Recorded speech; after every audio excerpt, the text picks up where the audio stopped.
श्री राधा की को करे होड़। एक प्रसंग। मोम के घोड़े पर बैठकर आग का दरिया पार करना प्रेम है। परवाह अपनी जब छूटने लगे, प्रियतम हमारे केंद्र में जम जाए, प्रेम है। अकेलापन अच्छा लगे, भीड़ भाड़ से अरुचि हो जाए, प्रेम है।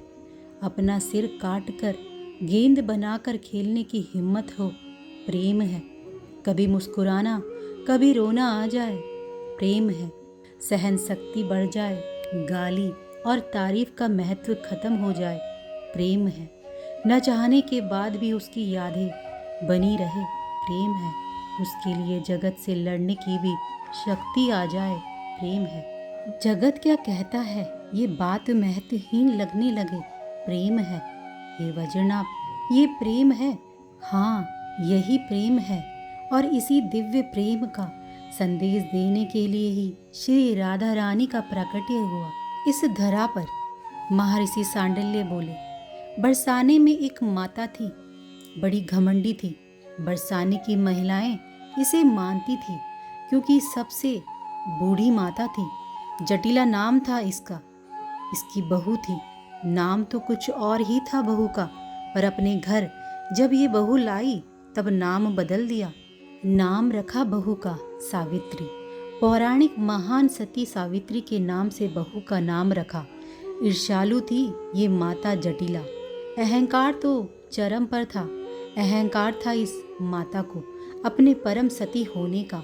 मैं इस संपूर्ण ब्रजमंडल की सबसे सम्मान्य सती हूँ, पतिव्रता हूँ, और मेरी ये बहू सावित्री भी। ये भी इधर उधर पर पुरुष को देखती नहीं फिरती। ये बात जहाँ भी छिड़ जाती, ये माता जटिला तो आक्रामक हो उठती थी। अरे जाओ, राधा की तरह हम थोड़े ही है। शरद की रात्रि वृंदावन में रात भर कृष्ण के साथ नाचती रही। हम सब जानती है, ना कोई मर्यादा ना कोई मान। अरे लड़कियों को भी भला इतनी छूट मिलनी चाहिए। जटिला माता थी, इसीलिए इसे कोई कुछ कहता भी नहीं था। पर जहाँ बात हुई जटिला अपने सतीत्व की महिमा और श्री राधा रानी को गलत तरीके से प्रस्तुत करना। सती क्या होती है तुमको पता भी है। मेरी बहू है सती, मैं हूँ सती। इतनी उम्र हो गई पर आज तक मजाल है किसी पुरुष को देखा भी हो मैंने। ये शिक्षा बचपन से ही मिलनी चाहिए। हमको मिली है, हमको संस्कार मिले हैं। अब अगर बचपन से ही लड़कों के साथ नाचना, घूमना, फिरना, अरे राम राम। आज हरितालिका व्रत था तो सब इसी माता के घर में ही इकट्ठे हुए थे। सब स्त्रियों ने व्रत किया था और कथा हरितालिका की सुनाने वाली यही माता थी। जटिला सुनाने लगी, तू नहीं आई है न बरसाने में, तू सुन, राधा और उसकी सखियों का संग ना करियो, बिगड़ जाएगी तू, समझी। वो बेचारी नई बहू पूछती है, श्री राधा रानी, वो तो हमारे मुखिया जी की बेटी है, उनमें क्या अवगुण है ऐसा? सुन जो शिक्षा दे रही हूँ, सुन। कृष्ण के साथ लगी है वो और बिगड़ गई है, सब बिगड़ रही है जो इसके संग में है। फिर जटिला कहती, अब सुनो कथा हरितालिका के व्रत की कथा। स्त्री के लिए पति ही सब कुछ होता है, पर पुरुष का संग, उसकी चर्चा भी पाप है। मुझे देखो, मैं आकाश में चढ़ सकती हूँ। जटिला कुछ भी बोलती, वो सब स्त्रियाँ चौंक जाती। हाँ, मैं झूठ नहीं कहती, मैं आकाश में चल सकती हूँ। क्यों, पता है कैसे चल सकती हूँ? जटिला ही पूछती। सतीत्व के प्रभाव से, पति की सेवा करके, पति के अलावा किसी पुरुष को नहीं देखना, और अगर देखना भी है तो भाई, पिता, पुत्र, इनकी दृष्टि से ही देखना।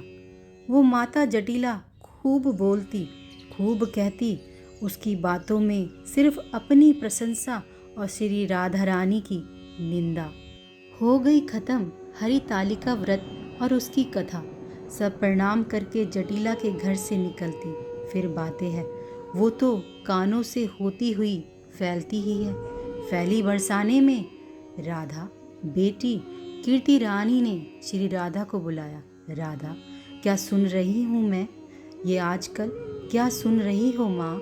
मुझे नहीं पता तेरी कितनी निंदा हो रही है बेटी। तू तो जानती होगी। बड़े दुख भरे स्वर में बोली थी श्री राधा रानी को कीर्ति रानी। नहीं, मुझे कुछ नहीं पता, श्री राधा रानी ने मना किया।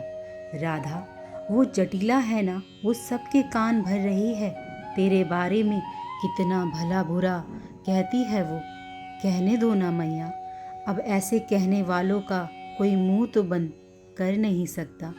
उसी समय ललिता सखी आ गई थी। उन्होंने ही ये बात कही कीर्ति रानी को। वैसे भी उस जटिला माता को कोई गंभीरता से नहीं लेता। ललिता बोलती गई, तुम लोग कृष्ण के साथ, राधा तुम वृंदावन में रास करती हो? कीर्ति रानी ने बड़े स्पष्ट शब्दों में पूछा। मैया, किसकी बातों में तुम आ गई? श्री राधा ने इतना ही कहा, तू ज़्यादा नहीं मिलेगी कृष्ण से, बस। कीर्ति रानी ने स्पष्ट कह दिया। श्री राधा रानी से ये बात सहन नहीं हुई। वो रोते हुए अपने महल में गई। ललिता सखी ने बहुत समझाया, पर श्री राधा कैसे मान ले?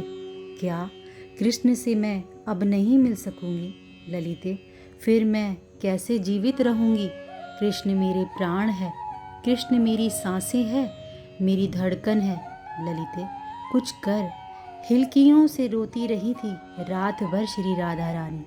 ललिते, ललिते। श्याम सुंदर ने ललिता सखी को देखा तो दौड़ पड़े उसके पास, हाँफते हुए पहुँचे। ललिते, बता ना मेरी स्वामिनी कहाँ है, मेरी प्राणधार कहाँ है, बता ना ललिते।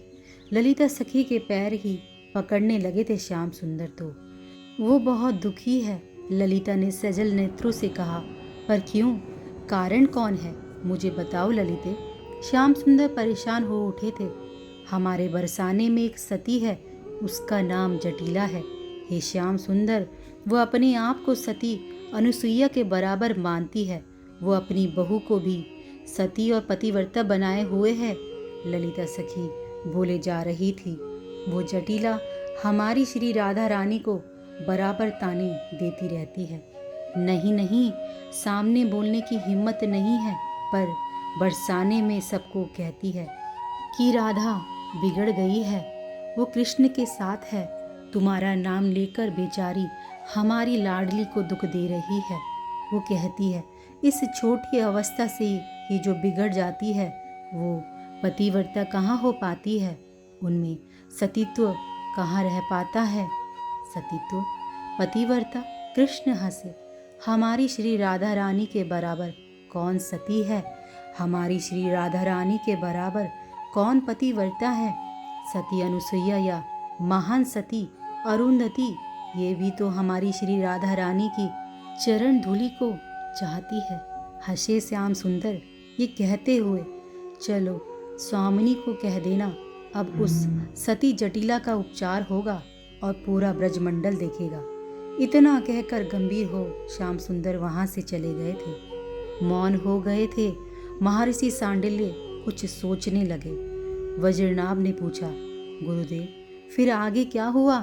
क्या लीला की जिससे श्री राधा रानी की महिमा को लोगों ने समझा? हे वज्रनाभ, श्री राधा रानी की होड़ कौन कर सकता है, जिनकी नख चंद्र छटा से लक्ष्मी, उमा, सावित्री प्रकट होती है? उनकी होड़ कौन करेगा? पर लीला बिहारी ने एक लीला दिखाई, सुनो। जय श्री राधा, जय श्री हरिवंश।